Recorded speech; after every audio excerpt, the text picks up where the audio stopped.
All right, I'm going to give you a few more examples for quadratics, how to convert general form into standard form. And we've already gone over the basics, but it's just helpful to see lots of solved examples to reinforce the ideas. These ones are a little trickier than the last ones in one way or another, so follow along and see how you do with this. All right, what makes these ones trickier, one of the issues is that the a value is in front of x squared is not 1. So the first step will be to factor that out from the first two terms. I need to factor -3 from +6. That's going to change the sign. And check your work. Just as you write that down, confirm by expanding that these two values give +6, and they do. I'm going to tack that +3 outside the bracket. This is the number, the coefficient of x, the linear term. I need to take half of this value, which is -1, and I need to square that, which is +1. Now when I add that in, I need to subtract it out as well to maintain balance. These first three terms form my perfect square trinomial, and it leads to the binomial square. I follow that sign, and I use half of that number. Don't forget the -3.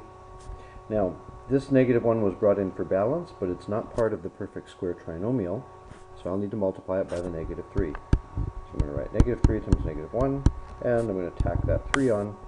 This is going to be +3, and 3 more, that's 6, and I write my binomial square, and I have completed the square. So that's that example. Looking at the one beside it here, it starts very similar by the look of it. I've got a -2 to factor out. Now, this doesn't seem to have a 2 factor, so you need to ask yourself, what do I multiply by 2 to make 5? Well, the answer to that is 5/2. Well, the 2 denominator, 2 numerator cancel. Because that was positive and I'm factoring a negative, the sign needs to be negative, and that's x. Now, I need to take half of this term. Half of the fraction means I'm going to have an extra 2 on the denominator, so this is going to be a 5/4. I'm going to square that, and I'm also going to subtract that. Whatever you add in, you subtract out, and the +1 goes outside the bracket. The first three terms always form my perfect square trinomial, so I'm going to write -2 x. I follow the sign that I see there, and the value that I put in here is half of this value, or it is this value that's being squared. They're the same thing. 5/4. Now, if that seems confusing to you, look back at the other example. The number that I put in here, 1, is half of that number, or it's what was being squared to make this number. All right. This was brought in to balance the value that I needed. I need to multiply by -2, so let's show that. I'm going to have a -5. Oh, I've got the bracket in the wrong place here. I've got a -2 times -5/4. Now it's the 5/4 being squared, and that's being subtracted, so I have to have that separate. So I have a -2 times a subtracted value. Okay, that's going to lead to a positive result. Now this is 25. The denominator would be 4 squared, or 16, but I have a 2 on the numerator. So let's reduce that. 2/16 is 1/8. Now let's rewrite 1, because I'm going to have to add these together, and this is a fraction, so let's write 1 as 8/8. Okay, you may want to pause and just have a look again more closely at what I've done there to make sure that that makes sense to you. And lastly, I'm going to write -2 bracket x minus 5/4 bracket squared. I've got my common denominator, and so I'm adding 25 and 8, or 33/8. So what this is telling us in this case is that the vertex is at 5/4 comma 33/8, which would not be very convenient to have to graph, but nonetheless, that's the vertex. Stepping back to this last question I didn't identify and should have, the vertex here is -1, +6. Remember, it's always signed opposite of what you see there. Okay, I got 2 more examples. I'm going to get a little more complex. You may want to pause as we go just to look over my work and make sure that it makes sense to you. Okay, I've got 1 over 3 to factor out.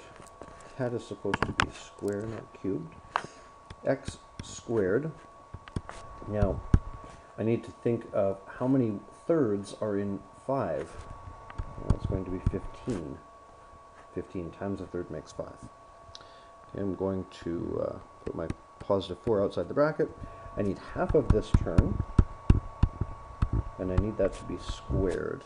And I'm going to subtract it as well. Half of that squared. The first 3 terms are my perfect square trinomial, so it will form x plus 15 over 2. Don't forget the 1/3.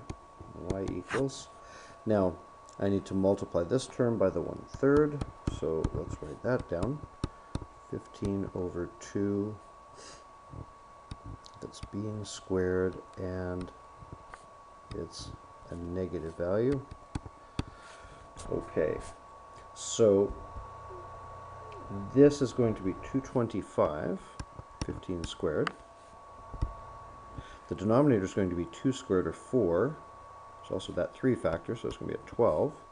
I'm going to have to add this number, and I need a common denominator, so that's going to be 48 over 12. And that is being subtracted. That was a positive third times a negative result.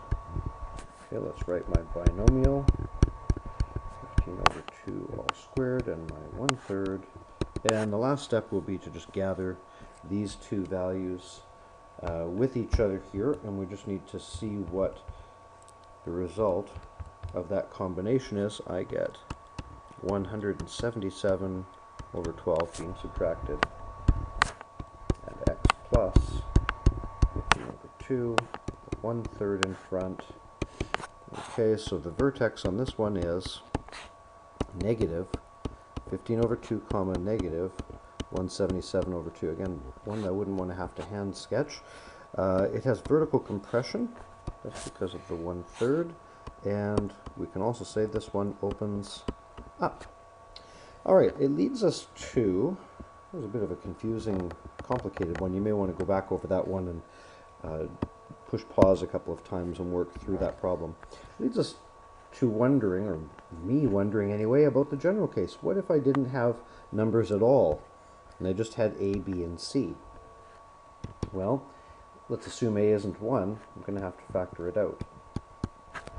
I have to factor in A from B. Or another way to think of it is, what would be left over if I divided B by A? So I'm going to have B divided by A. Let's just check that. B divided by A times A makes B. So there we go. I need half of this number. That's B over 2A. It gets squared. And I need to subtract it when squared as well. And we put C outside. Okay, the first 3 terms always form my perfect square trinomial. And that leads to my binomial square, half of this number. A out in front, square it.